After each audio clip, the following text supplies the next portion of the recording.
ನಮಸ್ಕಾರ ವೀಕ್ಷಕರೇ, ಇವತ್ತು ನಾವು ಮುಂಬೈನ ತಾಜ್ ಹೋಟೆಲ್ ಎದುರುಗಡೆ ನಿಂತ್ಕೊಂಡು ಈ ಒಂದು ವಿಡಿಯೋವನ್ನು ಶೂಟ್ ಮಾಡ್ತಾ ಇದ್ದೀನಿ. ಇವತ್ತು ನಾನು ನಿಮ್ಮನ್ನು ಒಂದು ಅದ್ಭುತವಾದ ಐತಿಹಾಸಿಕ ಪ್ರವಾಸಿ ಸ್ಥಾನಕ್ಕೆ ಕರೆದುಕೊಂಡು ಹೋಗ್ತಾ ಇದ್ದೀನಿ. ಈ ಒಂದು ಸ್ಥಳದ ವಿಶೇಷತೆ ಏನಂದರೆ, ಇದು ಸಮುದ್ರದ ಮಧ್ಯೆ ಇರುವಂಥ ಒಂದು ದ್ವೀಪದಲ್ಲಿ ನಿರ್ಮಾಣವಾಗಿರುವಂಥ ಒಂದು ಪ್ರವಾಸಿ ಸ್ಥಾನ. ಈ ಒಂದು ಸ್ಥಳಕ್ಕೆ ಹೋಗ್ಬೇಕಂದ್ರೆ ನಿಮಗಿರೋದು ಒಂದೇ ದಾರಿ, ಅದು ಸಮುದ್ರ ದಾರಿ. ಇಲ್ಲಿಗೆ ಹೋಗ್ಬೇಕಂದ್ರೆ ಮೊದಲು ನೀವು ಗೇಟ್ವೇ ಆಫ್ ಇಂಡಿಯಾ ಮತ್ತು ತಾಜ್ ಹೋಟೆಲ್ಗೆ ಬರಬೇಕು. ಅವೆರಡು ಒಂದೇ ಸ್ಥಳದಲ್ಲಿ ಅದಾವು. ಅಲ್ಲಿಗೆ ಬಂದರೆ ನಿಮ್ಗೆ ಬೋಟ್ ಒಳಗೆ ಇಲ್ಲಿ ಕರ್ಕೊಂಡು ಹೋಗ್ತಾರೆ. ಬೋಟ್ ಚಾರ್ಜ್ ಎಷ್ಟೈತಪ್ಪ ಅಂತಂದ್ರೆ 290 ರೂಪಾಯಿ. ನಿಮ್ಮ ಒಂದು ಬೋಟ್ ಜರ್ನಿ ಮುಗಿದ ತಕ್ಷಣ ನೀವು ಈ ಒಂದು ಕಾಣ್ತಾ ಇದೆ ಸಣ್ಣ ರೈಲು, ಇದರ ಆನಂದವನ್ನು ಅನುಭವಿಸ್ಬೋದು. ಅದಾದ ನಂತರ ಕಾಲುದಾರಿ ಒಂದು 500 ಮೀಟರ್ ನೀವು ಸಾಗಬೇಕು. ಅದು ಸಾಗಿದ ನಂತರ ನಿಮಗೆ ಒಂದು ಈ ಐತಿಹಾಸಿಕ ಪ್ರವಾಸ ಸ್ಥಾನ ನೀವು ತಲುಪ್ತೀರಿ. ಇದು ಯಾವ ಸ್ಥಳ ಅಂತ ಗೊತ್ತಾದರೆ ಕಮೆಂಟ್ ಮಾಡಿರಿ, ಇಲ್ಲಾಂದ್ರೆ ಕೊನೆವರೆಗೂ ವಿಡಿಯೋ ನೋಡ್ರಿ. ಈ ಒಂದು ಪ್ರವಾಸಿ ಸ್ಥಳದ ಇತಿಹಾಸ ಏನೈತಪ್ಪ ಅಂತಂದ್ರೆ, ಇದನ್ನು 6ರಿಂದ 10ನೇ ಶತಮಾನದೊಳಗೆ ರಾಷ್ಟ್ರಕೂಟ ವಂಶದ ರಾಜರು ಇದನ್ನು ನಿರ್ಮಾಣ ಮಾಡ್ತಾರು. ಈ ಒಂದು ಸ್ಥಳ ಹೆಂಗೈತಪ್ಪ ಅಂತಂದ್ರೆ, ಒಂದು ದೊಡ್ಡ ಗುಡ್ಡವನ್ನು ಕಟ್ ಮಾಡಿ ಅದ್ರೊಳಗೆ ಶಿಲ್ಪ ಕಲಾಕೃತಿಗಳನ್ನು ನಿರ್ಮಿಸಿ ಈ ಒಂದು ಗುಹೆಗಳನ್ನು ನಿರ್ಮಿಸಲಾಗಿದೆ. ಇದು ಒಂದು ಶಿವ ದೇವಾಲಯವಾಗಿದೆ. ಒಳಗೆ ಹೋದಂಗೆ ಎಂಥ ಒಂದು ಅದ್ಭುತ ಕಲಾಕೃತಿ ಶಿಲ್ಪಕಲೆಗಳು ನಿಮಗೆ ನೋಡೋಕೆ ಸಿಗ್ತಾವಪ್ಪ ಅಂತಂದ್ರೆ, ಆ ಒಂದು ಶಿಲ್ಪಕಲೆಯನ್ನು ನೋಡಿ ಅನುಭವಿಸಿದಾಗಲೇ ಅದರ ಒಂದು ಬೆಲೆ ನಿಮಗೆ ಅರ್ಥ ಆಗುತ್ತೆ.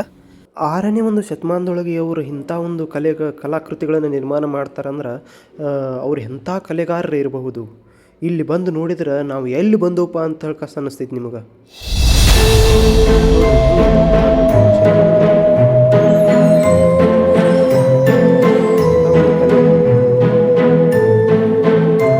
ಶಿವನ ಈಶ್ವರ ಲಿಂಗ, ಓಂ ನಮಃ ಶಿವಾಯ.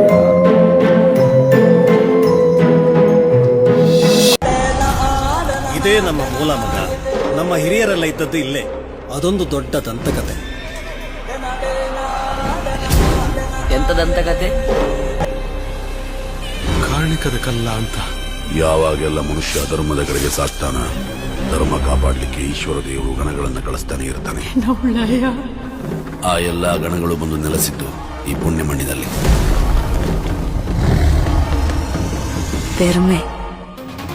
ಬಂದದ್ ಸ್ವಲ್ಪ ತಡ ಆಯ್ತಾ ಅಂತ ಅಲ್ಲ. ಕಾಂತಾರದ ಒಳಗೆ ಯಾವತ್ತೂ ಹೋಗ್ಬೇಡಿ ಮಕ್ಕಳೇ. ಯಾಕ ನಗುದು? ಅಲ್ಲಿ ಬ್ರಹ್ಮ ರಾಕ್ಷಸ ಇದ್ದಾನೆ. 21ನೇ ಶತಮಾನದೊಳಗೆ ನಾವು ಈ ಒಂದು ಜಾಗ ತಲುಪಬೇಕಂತಂದ್ರೆ 1 ತಾಸು ಬೋಟ್ ಜರ್ನಿ ಮಾಡ್ಬೇಕು ನೀರೊಳಗೆ.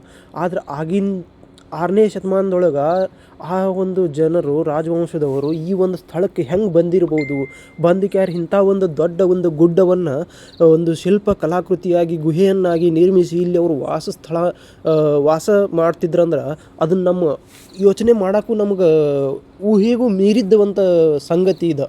ನೋಡ್ರಿ ಎಂಥ ಒಂದು ಇದ್ರೊಳಗೆ ಐತ್ಲ. ಒಳಗೆ ಹೋಗಿ ನೋಡಿದ್ರೆ ಸಣ್ಣ ಕೋಣೆಗಳನ್ನು ಮಾಡಿದ್ದಾರೆ. ಕೋಣೆಗಳಂದ್ರೆ ರೂಮ್ಗಳನ್ನು ಮಾಡಿದ್ದಾರೆ. ಅವರು ಅದ್ರೊಳಗೆ ಇರ್ತಿದ್ರು, ಜೀವನ ಸಾಗಿಸ್ತಿದ್ರು ಅವ್ರು ತಮ್ಮದಂದ. ಇಲ್ಲಿಂದ ವಾಪಸ್ ಹೋಗ್ಬೇಕಾದ್ರೆ ಸಂಜೆ ಹೊತ್ತೊಳಗೆ ಹೋಗೋಕೆ ಪ್ರಯತ್ನ ಮಾಡಿರಿ. ಯಾಕಂದ್ರೆ ಹೋಗುವಾಗ ಹಡಗುಗಳು, ದೊಡ್ಡ ಹಡಗುಗಳು ನಿಂತಿರ್ತಾವೆ ನೀರೊಳಗೆ. ಅವೆಲ್ಲ ಅದ್ಭುತವಾಗಿ ಕಾಣಿಸ್ತಿರ್ತಾವೆ. ಸುಂದರವಾದ ದೃಶ್ಯ ಇರ್ತೈತಿ. Taj hotel, gateway of India, ಹೊಸ ತಾಜ್ ಹೋಟೆಲ್, ಇವನ್ನೆಲ್ಲ ನೋಡೋಕೆ 2 ಕಣ್ಣು ಸಾಲಂಗಿಲ್ಲ. ಬರ್ರಿ, ನೋಡ್ರಿ, ಆನಂದಿಸಿರಿ. ಧನ್ಯವಾದಗಳು. ಈ ಒಂದು ಸ್ಥಳದ ಹೆಸರು ಎಲಿಫೆಂಟಾ ಕೇವ್ಸ್, ಮುಂಬೈ.